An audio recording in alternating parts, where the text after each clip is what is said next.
vamos a tener el teorema 6 que nos dice que tenemos una función que va de R3 a los reales, ¿sí?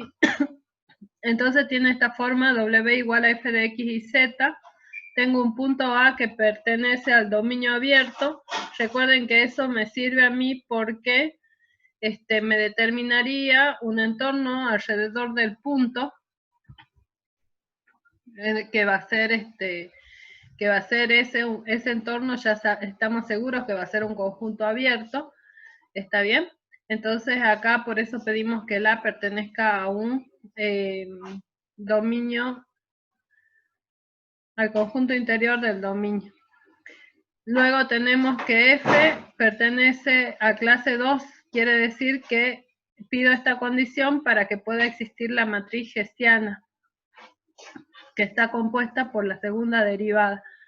Si pertenece a clase 2, también puedo aplicarle el teorema de, digamos, la fórmula de Taylor, el desarrollo de la función en fórmula de Taylor. Entonces, por eso se pide que sea de clase 2. ¿En dónde? En un entorno al punto A. Y luego también me pide que el gradiente sea igual a 0 vector, ¿sí? Entonces, ¿por qué ocurre esto de analizar los determinantes? Porque yo voy a escribir el delta de la función, se puede escribir por la fórmula de Taylor de vuelta, ¿está bien? Pero en este caso, el diferencial segundo va a estar compuesto por la matriz hessiana, ¿está bien? Que es la matriz, digamos, de las segundas derivadas. Entonces, al calcular el determinante de ¿quién? De este menor principal, el determinante de este menor principal y el determinante de este menor principal, es que nosotros podemos determinar, ¿sí? Si va a existir máximo o mínimo, porque en realidad estaríamos clasificando, ¿qué cosa? La matriz H. ¿Está bien? ¿Quién va a ser nuestra matriz H? Ven que en este caso acá lo vamos a cambiar. La matriz H para nosotros sería la matriz asociada a la forma cuadrática, ¿está bien? Y esta matriz H, que es la matriz hessiana, evaluada en A, va a ser igual a ¿qué cosa? A la matriz compuesta por las derivadas. Ay, no sé si soy yo o qué, voy bien con el xy en A, ¿está bien? F de xz evaluada en A, ¿sí? Sería toda esta matriz. Esta matriz, por Taylor, nosotros sabemos que es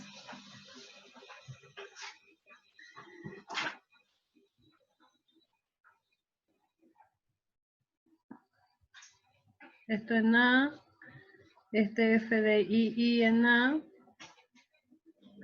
¿está bien? F de IZ en A,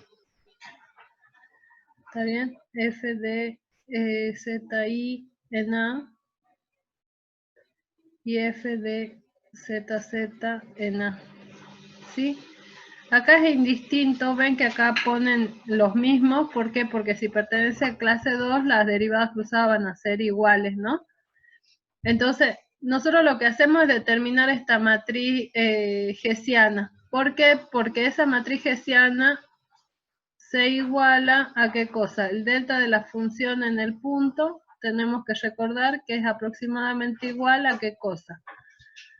A un medio de una forma cuadrática que es el H transpuesta, ¿está bien? Por la matriz H de F en A por H, ¿está bien? Entonces, si nosotros determinamos ¿qué cosa? Podemos clasificar esta matriz. Al clasificar esta matriz, nosotros vamos a poder clasificar ¿qué cosa? La Q que depende de H.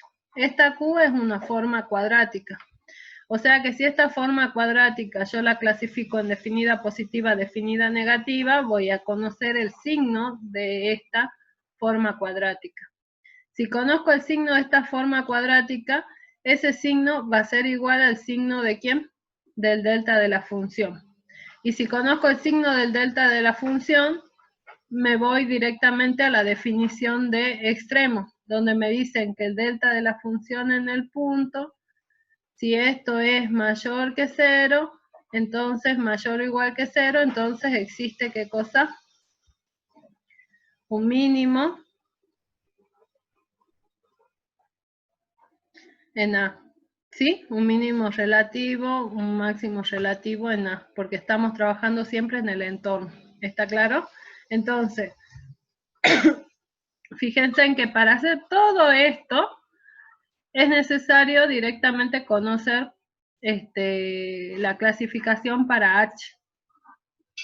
Entonces, por eso es que calculan, aplicando Sylvester, se calculan los menores principales. Ahora, si todos los menores principales van a ser positivos, quiere decir que F va a tener un máximo, porque la H va a ser una matriz definida positiva. ¿Está bien? Si todos estos son, ¿qué cosa?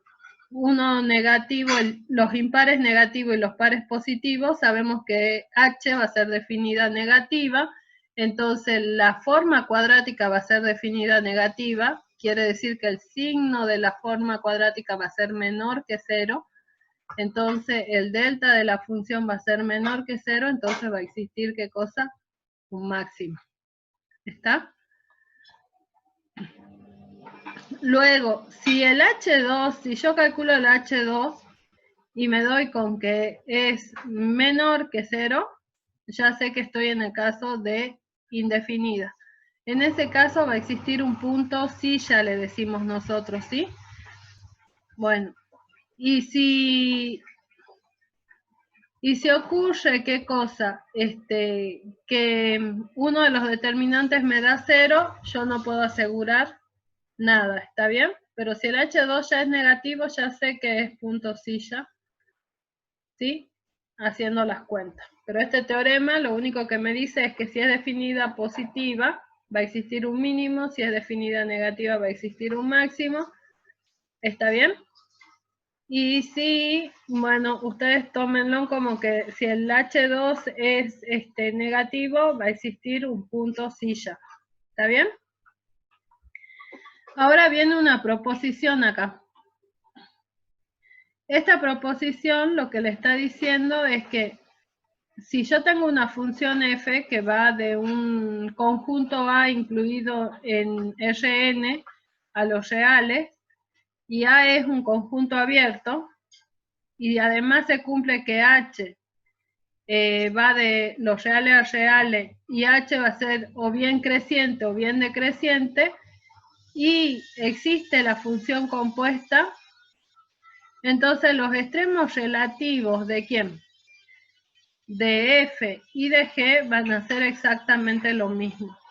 ¿Qué quiere decir eso? Que si yo conozco, si yo sé que H es creciente, entonces yo voy a poder directamente o calcularle los extremos a F, o si quiero, bueno, calculo los extremos a la función G, que es la función compuesta. ¿Está bien? Entonces, pero si yo calculo acá los extremos de F, ya sé que esos van a ser los mismos extremos ¿para quién? Para la función G. Siempre y cuando la función esta H, que es la que está componiendo, tiene que ser una función creciente o bien decreciente. Quiere decir que esto yo lo podría escribir directamente como que fuera una monótona. ¿Está bien?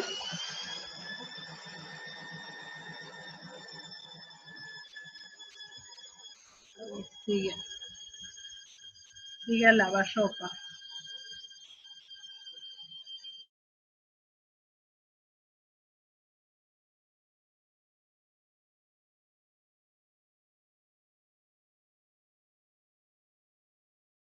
Ponerlo. Bueno. Bueno, la demostración de esto es ¿qué cosa? Lo que nosotros tenemos que demostrar es que F y G tienen los mismos extremos. y que h va a ser monótona, creciente o decreciente, esa vendría a ser la hipótesis. Entonces, uno puede partir de que trabajando con el mínimo, uno puede decir, bueno, A es un mínimo de la función f. Y h va a ser una función creciente. ¿Está bien? Entonces, existe un entorno en donde se cumple la definición de mínimo. ¿Está?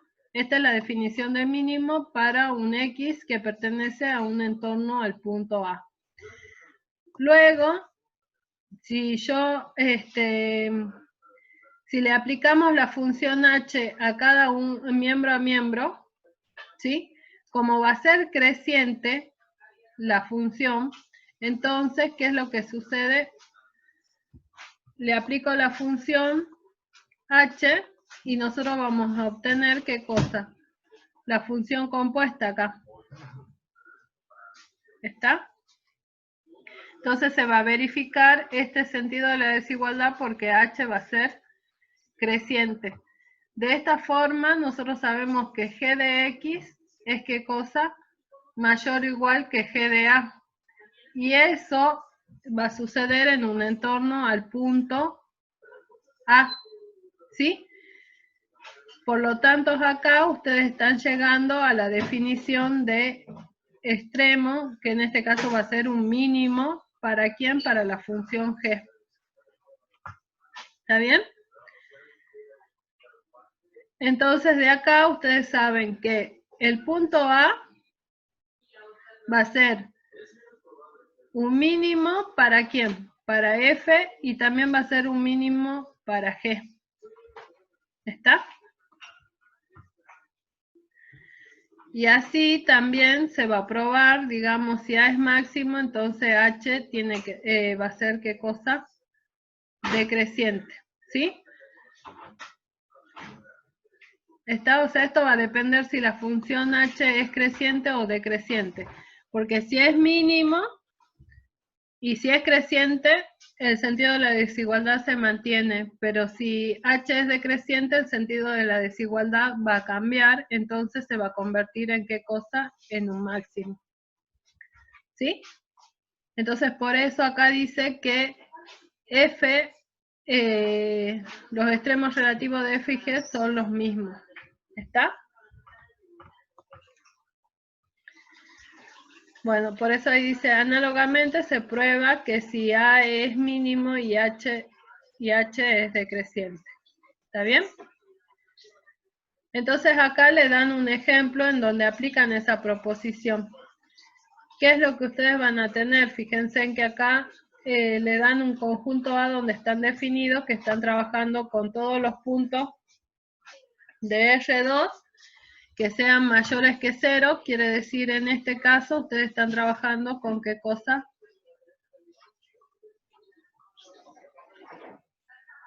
Con los X mayores que 0, o sea que estaríamos trabajando con esto, ¿verdad? Con ese dominio, obviamente que acá, bueno, le saco la recta X igual a 0. Y bueno, ustedes acá les plantean la función g, entonces ustedes tienen que decir quién va a ser la función h. En este caso la función h va a ser e elevado a la 50t. ¿Está bien? Esta, por ser una función exponencial, ustedes saben que va a ser creciente por la base. ¿Sí? Entonces, si bien también lo pueden comprobar, ¿qué cosa? Calculando la derivada va a ser siempre positiva, entonces saben que va a ser estrictamente creciente. ¿Está bien? Entonces ustedes proponen, bueno, una f de xy que sea igual a x por logaritmo de x al cuadrado más y al cuadrado. Entonces, de tal manera que cuando ustedes hagan la función compuesta, esta f de xy se reemplazaría ¿por quién? Por el t, ¿verdad? Entonces, si yo lo reemplazo por t, voy a conseguir la función g. Entonces, el teorema lo que me dice es que los extremos de g son los mismos extremos que f. Entonces, en vez de trabajar con la función g, que es toda esta, ¿sí? Yo voy a trabajar solamente con ¿qué cosa? Con la función f. O sea que voy a calcular los máximos, los puntos críticos para la f. ¿Está bien? Entonces, de acá calculan, digamos, hacen la derivada para la función f, que era esta, ¿sí? Primero derivado, a ver, la derivada con respecto de x, ¿no? Entonces acá yo tendría, ¿qué tendríamos?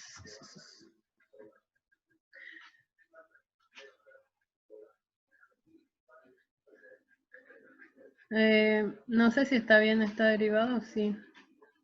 Fíjense en acá, sería el primero derivado, vamos a hacer acá la cuenta, f de x va a ser igual al primero derivado, que es 1 por el segundo sin derivar, ¿no? Logaritmo de x, todo esto elevado al cuadrado, más el y al cuadrado, ¿está bien? Más el primero sin derivar, que sería el x, por el segundo derivado. Y el segundo derivado con respecto de x me quedaría 2 por el logaritmo natural de x, que sería, está bien, por 1 sobre x. ¿Está bien? O sea, derivo primero el cuadrado y lo multiplico por la derivada del logaritmo, que es 1 sobre x. Este x con este x simplifico y me quedaría esta derivada. ¿Está? Y con respecto de y me queda 2xy. Entonces, de acá determinan los puntos críticos. Estos puntos críticos son los mismos puntos críticos de ¿quién? De la f y de la g. ¿Sí? Entonces, bueno, para clasificarlos saben que tienen que calcular la matriz hessiana y de ahí aplican uno de los teoremas que le permiten a ustedes determinar si hay máximo o si hay mínimo. ¿Está? Bueno, eso era lo último.